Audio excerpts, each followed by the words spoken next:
3 counts of murder that he was tried and convicted of. Say, hey man, it's now that's a full salary. I need that. They're often not. It's time for another game of Find the YouTuber.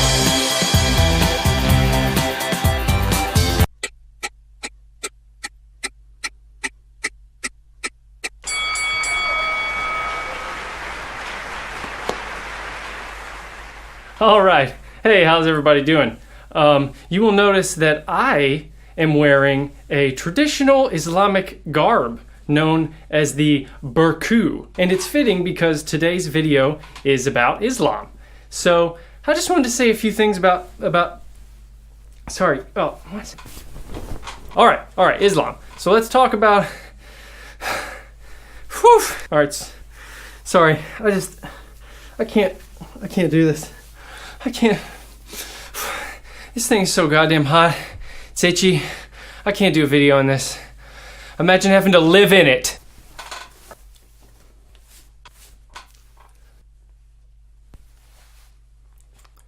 Alright. Islam has rapidly become one of the most radioactive topics of the current political climate. Your typical charges of racism and bigotry, Islamophobia, all that stuff greets anyone who dares to criticize the religion of peace, even if you've experienced firsthand the atrocities that are generated by an adherence to that doctrine. Why is criticism of Islam so off limits when any other political or religious system is often ripped to shreds by the opposition? As it should be. And that's the thing about Islam. It isn't just a religion. It's a belief system that encompasses all aspects of life, personal and political, so it should be open to critique from all sides. Now, with 1.6 billion members worldwide and more joining every day, there are followers of Islam from all walks of life and backgrounds. But what we have to admit is that Islam has a problem. It's almost completely taboo to say something like that. You're not allowed to even call out the obvious, what's right in front of your face. Politicians and the media, they do everything they can to obscure the facts and paint Islam in a glowing light. But that's just not true. Now, it could take a lifetime to break down Islam and really get to the core.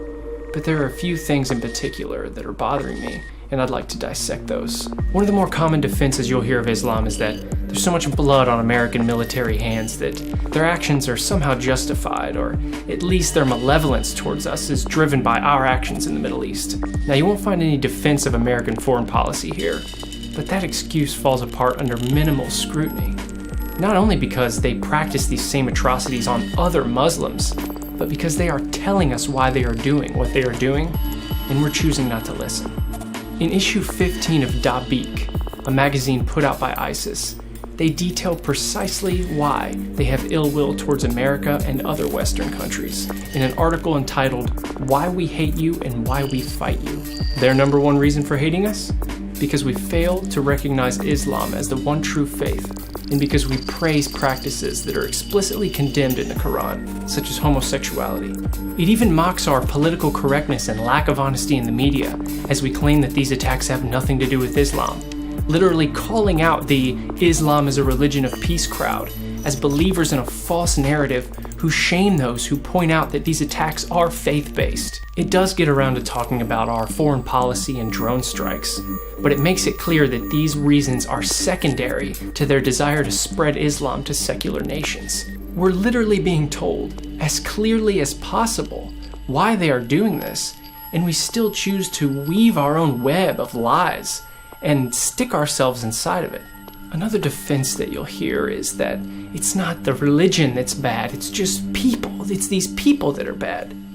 This is probably the most backwards and mind-boggling argument that I hear. What it's actually doing is elevating the ideas of Islam above the people, essentially claiming that these people are just bad and irredeemable, and that they're in no way motivated by their faith. You need not look at history for more than a second to realize that the greatest atrocities ever were driven by ideology and religion.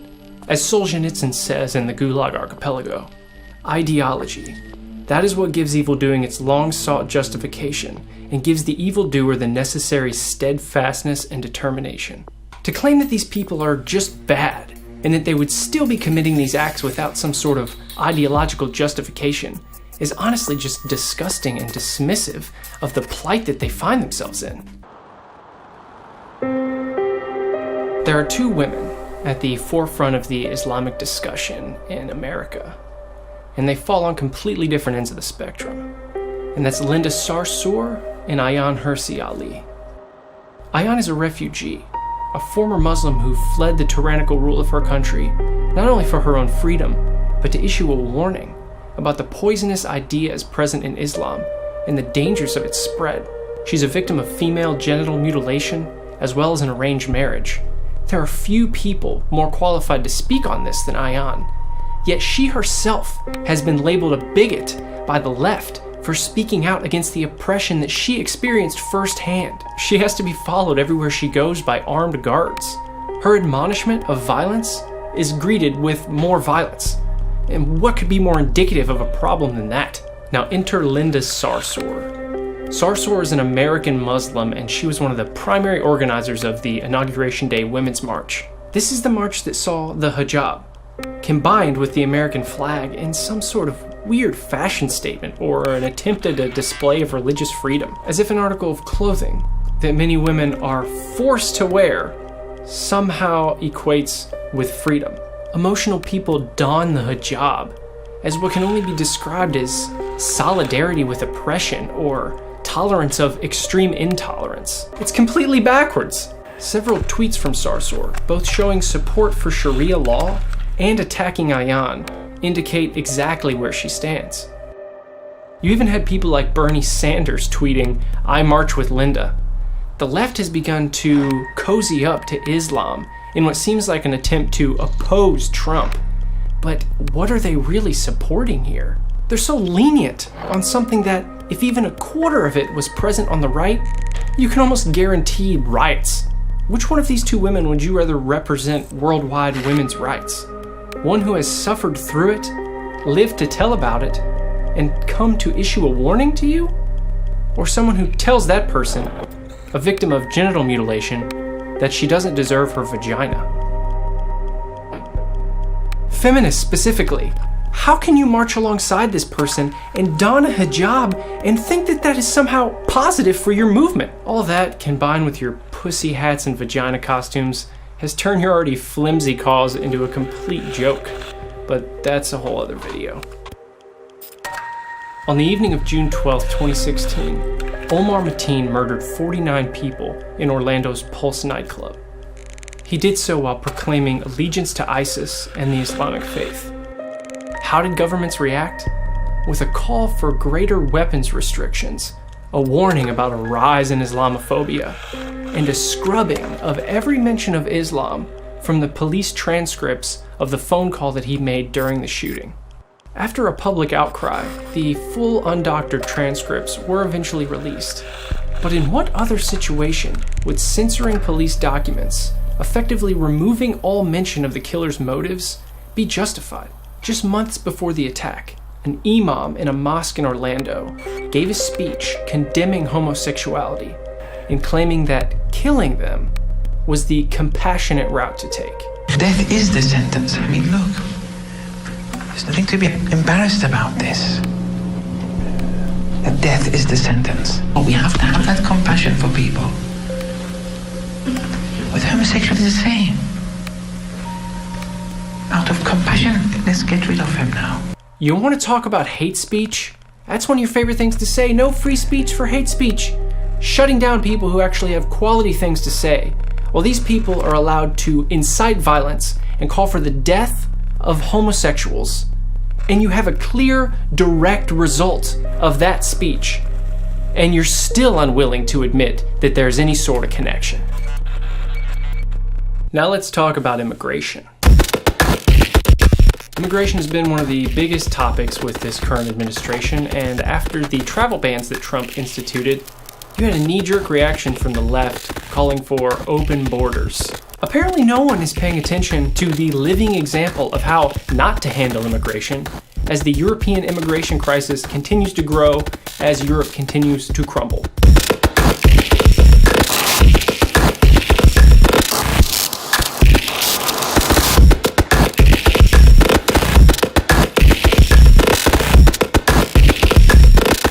Germany, France, and others have instituted open-door policies, which have caused massive floods of migration, severe strain on the economy, as well as a sharp rise in violent crimes, including rapes. Similar to the Pulse situation, the ethnicity and religious background of the perpetrators has been scrubbed from police documents, as they claim that it's not relevant information. Oh, really? Not relevant information? The background and group affiliation of a perpetrator isn't relevant information? Since fucking when? During the 2016 New Year's celebration in Germany, mass sexual assault took place, in which groups of men were surrounding women and raping them. Hundreds of these incidents were reported, and every single person detained was a migrant or an asylum seeker. Germany's Federal Criminal Police Office responded with, "Wear tennis shoes instead of high heels so you can run away. Wear tennis shoes instead of high heels so you can run away." Great idea. Good luck.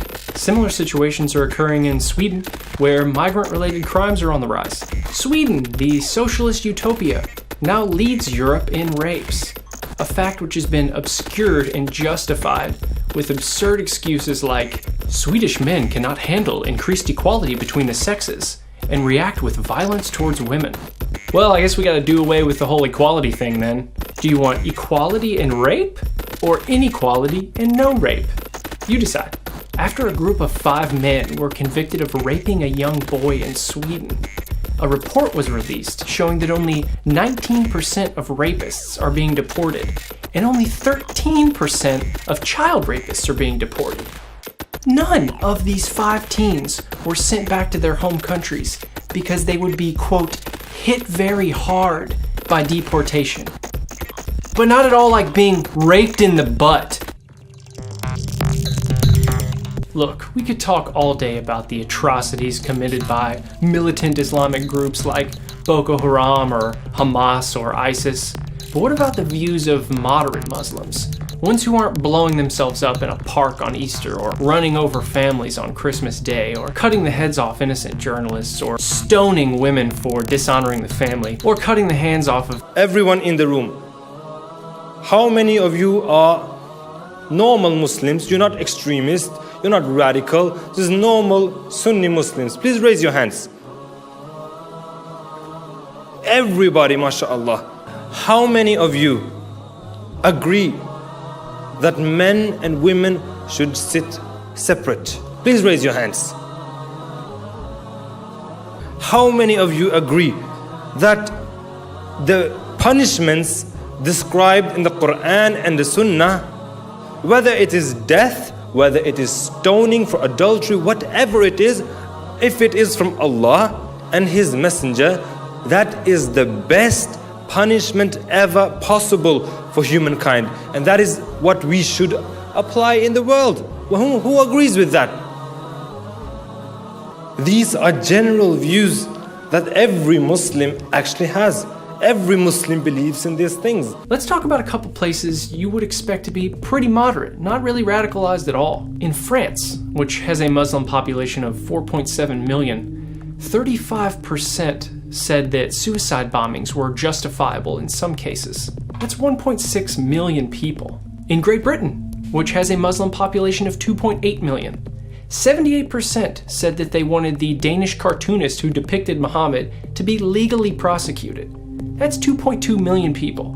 In another poll, 52% of British Muslims said that homosexuality should be illegal. And as we saw in the video earlier, if you follow the Quran, it's only a natural progression that leads you to belief in honor killings or stonings or condemnation of homosexuality or the treatment of women as second-class citizens. And you'll often find so-called moderate Muslims refusing to condemn the actions of these groups because they aren't operating outside of the faith. They are within the bounds of Islam. Why will you not point blank condemn the actions of IS because fighters? The question itself is offensive. Do you condemn Jihadi John? And the reason why I'm not going to answer, and it's as simple as it. Do you think that women in some countries that need 4 male eyewitnesses, if they to prove rape, will you at least speak out against that? Well, Yeah, rape is horrible. I'm a Jew. The head of Hezbollah has said that he hopes that we will gather in Israel so he doesn't have to hunt us down globally. For it or against it? For it. If you take these statistics and these examples and you extrapolate them to Muslim-majority countries, we're talking about hundreds of millions of people who may not be actively murdering others, but they hold fundamental values which are antithetical to our basic human rights and freedoms. As Sam Harris must repeat ad nauseum to stave off attacks from the left, we're talking about ideas here, not people. If someone is condemning Muslims as people, or judging them just based on their skin color, then that is true bigotry. What we're talking about here are human beings who are under the influence of a toxic ideology that tells them how to think, how to live, and it is a common goal to spread that ideology to others. Look, there are plenty of people in this world that need our help. And being a superpower, it is our duty and responsibility to help who we can.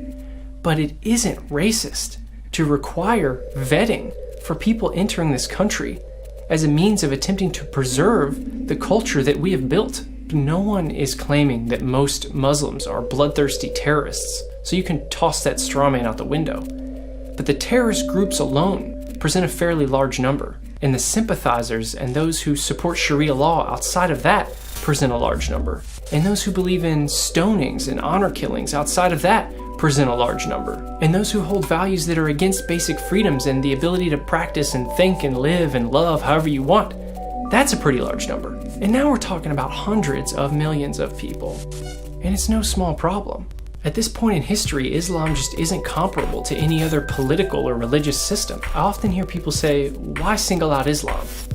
With that logic, why criticize anything ever? Islam gets singled out because Islam presents a singularly unique phenomena, which you cannot parallel with any other current belief system. I lose my mind when I hear people say, well, what about Christianity? It's just as bad. Guess what? No, it's not. To think that a comparison between Islam and Christianity as they exist today is fair is completely intellectually dishonest. Christianity has, for all intents and purposes, changed with the times, updated itself to modern standards, and now sits quietly in its corner. What we are dealing with in Islam are practices and principles that are reminiscent of medieval times.